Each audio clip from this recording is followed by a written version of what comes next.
नमस्ते दोस्तों, मैं नू। स्वागत है आपका मेरे यूट्यूब चैनल स्त्री प्रेप एमपीपीएससी में। रोज़ की तरह मैं सुबह उठ करके घर पे ही वॉक करती हूँ, फिर चाय बना करके पढ़ने के लिए बैठ जाती हूँ। मैं अपनी पढ़ाई की शुरुआत करती हूँ सिलेबस से। तो आजकल मैं हिस्ट्री का, पॉलिटी का और इकॉनमी का, ये 3 सब्जेक्ट का सिलेबस है जिसे मैं रोज़ पहले पढ़ती हूँ। उसके बाद जो भी मुझे पढ़ना रहता है वो पढ़ती हूँ। उसका रीज़न ये है कि हमें सिलेबस याद होना चाहिए। तो सिलेबस याद होगा तो हमें पता रहेगा कि हमें क्या पढ़ना है, नहीं पढ़ना है। तो आज मैं पॉलिटी पढ़ रही हूँ, तो आपसे पॉलिटी के बारे में ही क्वेश्चन आज पूछूंगी। और मुझे एक कमेंट आया था, जिनका भी कमेंट था उनको मैं बहुत बहुत धन्यवाद कहना चाहूँगी कि उन्होंने मेरे बारे में इतना सोचा। उसके लिए बहुत बहुत धन्यवाद, क्योंकि हमारे लाइफ में अच्छा बोलने वाले और बुरा बोलने वाले दोनों होते हैं, लेकिन बहुत कम लोग होते हैं जो आपको वो सजेशन देते हैं जो उन्होंने दिया। ठीक है, क्योंकि क्या है ना, लाइफ के मैं इतने पड़ाव पार कर चुकी हूँ कि मुझे पता है कि मैं क्या कर सकती हूँ और क्या नहीं कर सकती हूँ। जैसे मैं आपको एग्ज़ाम्पल देती हूँ कि जब हम सिर्फ स्टूडेंट रहते हैं तो हमें पढ़ाई के अलावा अगर खाना बनाने का काम या कुछ भी काम दे दिया जाए तो हमें लगता है कि हमारी पढ़ाई हम कैसे मैनेज करेंगे, नहीं होगा हमसे। लेकिन जैसे जैसे हम अपना स्टेज चेंज करते जाते हैं, जैसे हमारी शादी होती है, बच्चे होते हैं, उसके साथ साथ हमारा जो स्ट्रेंथ है वो भी हमें समझ में आता है और स्ट्रेंथ बढ़ता जाता है। तो मैं आपको बताना चाहूँगी कि भगवान ने औरत में एक ताकत दी है कि वो एक इंसान को जन्म दे सकती है। तो भगवान ने औरत या आदमी किसी को भी इतनी शक्ति दी है कि वो अपने आप को किसी भी स्टेज में कुछ भी कर सकता है। जैसे आप यूपीएससी का तैयारी, एमपीपीएससी का तैयारी या किसी भी एग्ज़ाम का तैयारी किसी भी समय स्टार्ट करके आप क्वालिफाई कर सकते हैं। बस जो क्राइटेरिया है उसको आपको फुलफ़िल करना होगा। तो मैं उनको यही कहना चाहूँगी, बहुत बहुत धन्यवाद जो आप मुझे सजेशन दिए। और क्या है ना कि अगर आप अपनी मम्मी या आप लोग अपनी मम्मी को देखिएगा तो आप ये देखिएगा कि आपकी मम्मी मल्टीपल काम करती हैं, घर को भी मैनेज करती है। बहुत सारी मम्मियाँ होती हैं जो बाहर का काम भी करती हैं, बहुत सारी मम्मियाँ होती हैं जो सिलाई, कढ़ाई और भी बहुत सारे काम करती हैं। लेकिन आप जब उनकी मम्मी से या फिर उनके, जब वो सिर्फ एक बेटी थी या स्टूडेंट थी, तब की आप कहानी पूछिएगा तो पता चलेगा कि वो बहुत ही मतलब इतना काम नहीं कर पाती थी, इतना एक्सपीरियंस नहीं था, इतना कुछ हैंडल नहीं कर पाती थी। तो समय के साथ उन्होंने अपना स्ट्रेंथ को बढ़ाया और धीरे धीरे उन्होंने बहुत सारे चीज़ों को काम करना स्टार्ट किए। आज की डेट पे हर कोई अपनी माँ को देखता है और यही कहता है कि मेरी मम्मी बेस्ट है, क्योंकि मेरी मम्मी घर का भी काम करती हैं, बाहर का भी, बच्चों को भी देखती हैं, खाना भी बनाती हैं, बहुत अच्छा खाना बनाती हैं।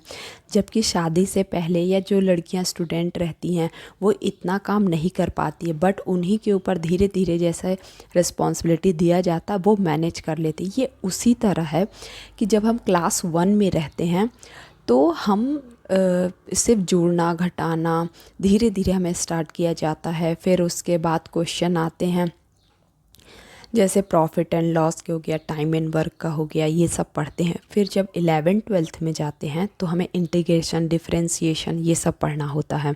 तो ये एक स्टेप होता है कि धीरे धीरे आप पढ़ने का जो दिमाग जो है वो एक्सपैंड कर रहे हैं, धीरे धीरे अपना स्ट्रेंथ बढ़ा रहे हैं। इसी वजह से 12 साल तक हम पढ़ाई करते हैं ताकि धीरे धीरे हम अपने स्टेप को ये करें। अगर हम पहली क्लास या दूसरी क्लास के बच्चे को कहें कि आप ये करो तो कहेगा नहीं, हम ये नहीं कर सकते हैं, हमारे पास टाइम तो नहीं है। लेकिन जो एक 11th-12th का स्टूडेंट होता है वो 11th-12th की पढ़ाई भी करता है, उसके साथ साथ वो JEE या नीट ये सब एग्ज़ाम की तैयारी भी करता है। तो ये वैसे ही है, समय के साथ साथ एक्सपीरियंस आता है, समय के साथ साथ लोग अपने स्ट्रेंथ पे काम करते हैं, लोग अपने आप को एक्सपेंड कर पाते हैं कि हम क्या क्या कर सकते हैं, हमारा माइंड क्या क्या एब्जॉर्ब कर सकता है, क्या क्या चीज़ हम कर सकते हैं। तो ये स्ट्रेंथ को पहचानना होता है। तो मैं आप हर किसी से कहूँगी, आप सभी इंटेलिजेंट हैं, आप सब मल्टीपल काम कर सकते हैं। तो इसके लिए बस आपको ये करना होगा, खुद को जानना होगा, खुद के ऊपर काम करना होगा।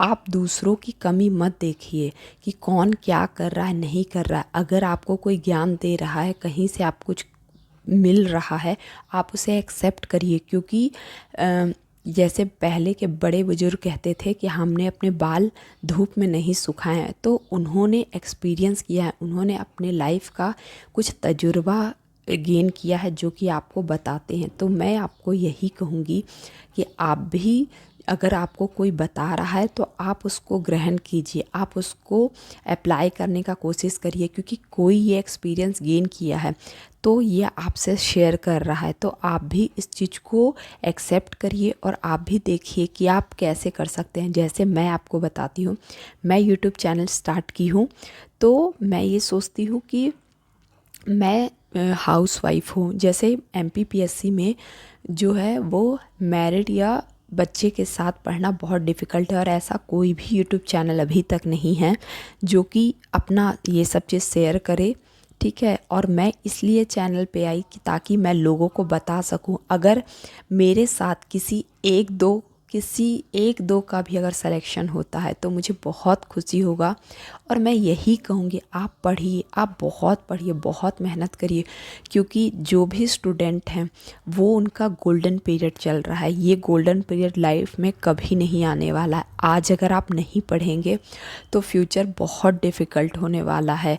अगर आप चाहते हैं कि आपकी पहचान बने, आपको वैल्यू मिले, आज की डेट पे जो भी हाउस वाइफ है वो घर का सारा काम करती हैं, सारा कुछ करती हैं, लेकिन उस काम की कोई वैल्यू नहीं है, कोई उन्हें नहीं मानता कि ये काम करती हैं। क्योंकि घर के काम दिखते नहीं हैं। यही आप घर से बाहर जा कर के काम करते हैं, 2 पैसे कमाते हैं, वो लोगों को दिखाई देता है, क्योंकि वो पैसे से लोग जज करते हैं। तो मैं यही कहूँगी आप सभी को कि आप आज मेहनत करिए। अगर आप स्टूडेंट हैं, आप हाउस वाइफ हैं, तो आप वो करिए जो आपको करना पसंद हो। आप अपने ऊपर टाइम दीजिए, आप थोड़ा सा टाइम निकालिए खुद के लिए, जो आपको करना अच्छा लगता है। जैसे मुझे पढ़ना अच्छा लगता है, आपको हो सकता है सिलाई कढ़ाई या फिर पेंटिंग या डांस या म्यूज़िक, जो भी करना अच्छा लगता है आप वो करिए।